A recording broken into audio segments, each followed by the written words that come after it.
Me parece lamentable que nos tratemos así en un tema tan serio como el que se está discutiendo hoy. Yo quisiera manifestar que coadyuvamos esta proposición de archivo porque es un documento serio, argumentado, que demuestra cómo esta reforma lo que quiere es sustituir la Constitución, en la medida en que está violando todas las reglas y subreglas del derecho constitucional colombiano en lo que tiene que ver con lo que es la competencia restrictiva y excepcional del fuero militar como una jurisdicción excepcional, como una jurisdicción que es administrativa, que no pertenece al Poder Judicial y que por eso tiene un mandato constitucional restrictivo. Es totalmente inconstitucional, y así lo ha dicho la Corte, pretender volver regla a la excepción. La regla es que la competencia para conocer de delitos es de la justicia ordinaria del Poder Judicial, y por vía de excepción, el artículo 221 de la Constitución Política crea la justicia penal militar exclusivamente para aquellos delitos que tengan relación o conexidad con el servicio de los miembros de la fuerza pública. Y esto está ratificado en jurisprudencias de la Corte Suprema, Sala Penal, del Consejo de Estado, del Consejo Superior de la Judicatura, de sentencias internacionales que reflejan que esa competencia no se puede generalizar. Nunca se pueden considerar como actos relacionados con el servicio aquellas conductas que desconocen abiertamente el principio de la dignidad humana. No es posible, por lo tanto, que se vote, de acuerdo a la jurisprudencia de la Corte Constitucional, una reforma en la cual los delitos del derecho internacional humanitario se establezcan como de competencia exclusiva, porque así lo dice la reforma de la justicia penal militar, desconociendo, como lo han dicho las Cortes, el principio de dignidad humana que de alguna manera viola los derechos humanos de todos los colombianos. Estoy hablando, presidente, sobre la propuesta de archivo, que es la que está a consideración. Por lo tanto, nunca se pueden considerar conductas de servicio todas aquellas que atenten contra la dignidad humana o que puedan constituir o constituyen graves violaciones de derechos humanos. Y está claro que el derecho internacional humanitario puede constituir también grave violación de derechos humanos, y no es cierto que en los tribunales internacionales, si ustedes miran la Corte Penal Internacional, el Tribunal de Ruanda, el Tribunal de Yugoslavia, ellos juzgaron crímenes de guerra y ninguno de los magistrados o de los miembros de esos tribunales eran militares, eran civiles, obviamente,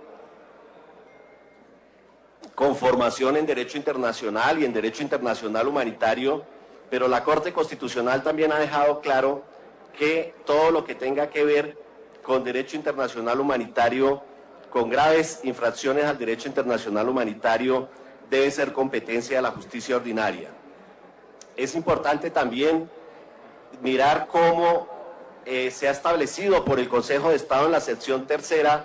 que en ninguna circunstancia tienen competencia la justicia penal militar si no hay un vínculo próximo y directo entre el delito y el servicio. Si el delito es de tal gravedad que soyure y rompe el vínculo del servicio, y cuando haya duda sobre eso, la competencia siempre debe ser de la justicia ordinaria, es decir, que no hay ningún razonamiento lógico para pretender ampliar el fuero penal militar a las conductas amparadas por el derecho internacional humanitario. Va en contravía entonces del cumplimiento de los deberes asumidos por el Estado en los diferentes tratados internacionales, aumentar esta competencia de la justicia penal militar a los crímenes que tienen que ver con el derecho internacional humanitario. Y esto está ratificado, insisto, y por eso también llamo la atención de que no solamente se viola la jurisprudencia histórica de las Cortes colombianas, sino también la Convención de Derechos Humanos de Costa Rica, que establece que las víctimas tienen derecho a un juez, a un tribunal competente que sea independiente y que sea imparcial. La Comisión Interamericana de Derechos Humanos también ha dicho que los tribunales militares ven afectada su independencia e imparcialidad en razón del espíritu de cuerpo que ata a los diferentes estamentos castrenses y a la justicia penal militar.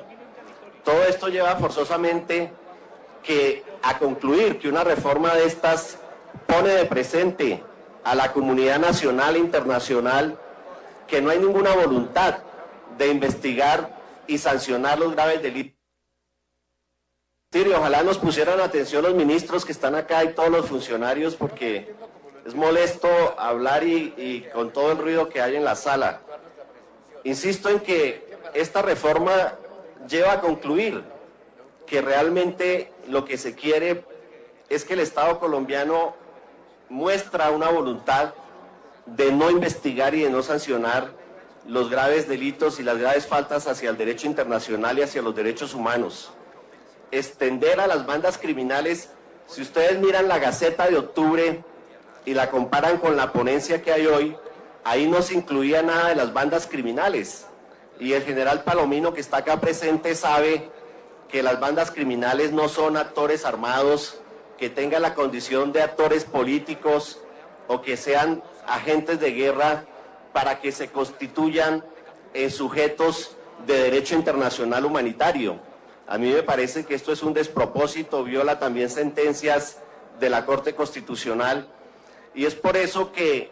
nosotros dejamos constancia de que a todas luces esta reforma constitucional se debería archivar, que es inconvencional, que es inconstitucional y que esta reforma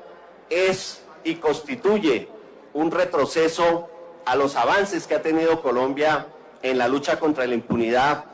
y que esto también, lejos de ayudar a los militares, lo que va a hacer es colocarlos a puertas de la Corte Penal Internacional, porque la Corte Penal Internacional ha sacado informes, acaba de sacar un informe manifestando su preocupación de que los máximos responsables no estén respondiendo ante la justicia por el tema de los falsos positivos. Gracias, señor presidente.